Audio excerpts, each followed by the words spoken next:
America விதித்த 50% வரியால் அதிர்ந்து போன இந்தியா இப்போ ஜப்பானுக்கு திடீர்னு கிளம்பியுள்ளது. ட்ரம்பை அதிர்ச்சியில ஆழ்த்தியதா இந்த பயணம்.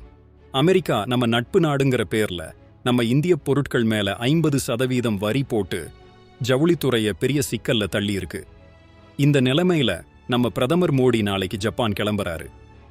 அங்க 15வது இந்தியா ஜப்பான் வருடாந்திர கூட்டத்துல கலந்துகிட்டு பொருளாதார உறவுகள் பத்தி பேச போறாரு. நம்ம ஊர்ல பல கம்பெனிகளுக்கு இது பெரிய தாக்கத்தை ஏற்படுத்தி இருக்கு.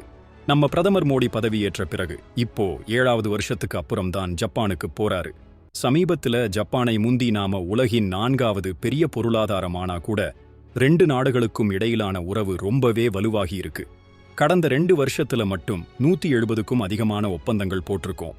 அமெரிக்காவோட வர்த்தக பிரச்சனைக்கு தீர்வு காண ஜப்பானோட உதவி கிடைக்குமான்னு எதிர்பார்ப்பு இப்போ அதிகரிச்சிருக்கு. அமெரிக்காவோட வரி விதிப்புக்கு பதிலடி கொடுக்கறதுக்காக நம்ம இந்தியா ஜப்பானை நம்பி இந்த அடியை எடுத்து வச்சிருக்கா. இது இந்திய வர்த்தகத்துக்கு ஒரு பெரிய திருப்புமுனையாக அமையுமா, இல்ல இது அமெரிக்கா இந்தியா உறவுல இன்னும் ஒரு பெரிய விரிசலை ஏற்படுத்துமான்னு பொறுத்திருந்துதான் பார்க்கணும். இந்த விஷயத்துல நீங்க என்ன நினைக்கிறீங்க? கமெண்ட்ல சொல்லுங்க.